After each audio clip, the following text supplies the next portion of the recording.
آپ کی سلامتی ہو۔ کتاب مقدس کے چند ایک الفاظ کا درست تلفظ اور ان کی وضاحت۔ تأمل کرنا۔ تأمل کرنا عربی زبان کا لفظ ہے۔ اس کا مطلب ہے سوچ بچار کرنا، دیر کرنا، پس و پیش کرنا۔ تجار کیتھولک ترجمے میں آنے والے اس لفظ کا مطلب ہے تاجر کی جمع، تجارت کرنے والے، سوداگر۔ تصرف کرنا۔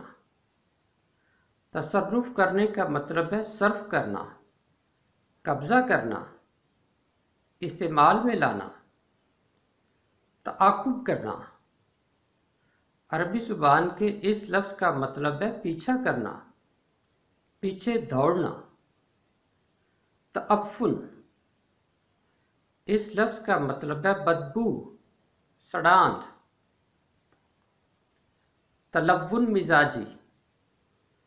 عربی زبان کے اس لفظ کا مطلب ہے وہ مزاج جو رنگ بدلنے کا عادی ہو، یعنی ایک حالت میں نہ رہنے کی عادت، غیر مستقل مزاجی۔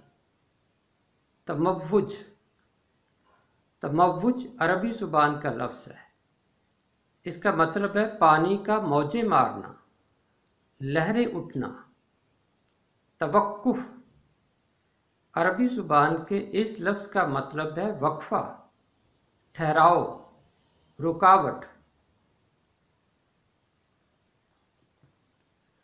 تولد ہونا۔ عربی زبان کے اس لفظ کا مطلب ہے پیدا ہونا، جنم لینا۔ تہلکہ۔ تہلکہ عربی زبان کا لفظ ہے۔ اس کا مطلب ہے ہلاکت، تباہی، آفت، کوہرام، شور۔ تیقن۔ تیقن بھی عربی زبان کا لفظ ہے جو کیتھولک ترجمے میں آیا ہے۔ اس کا مطلب ہے یقین، اعتبار،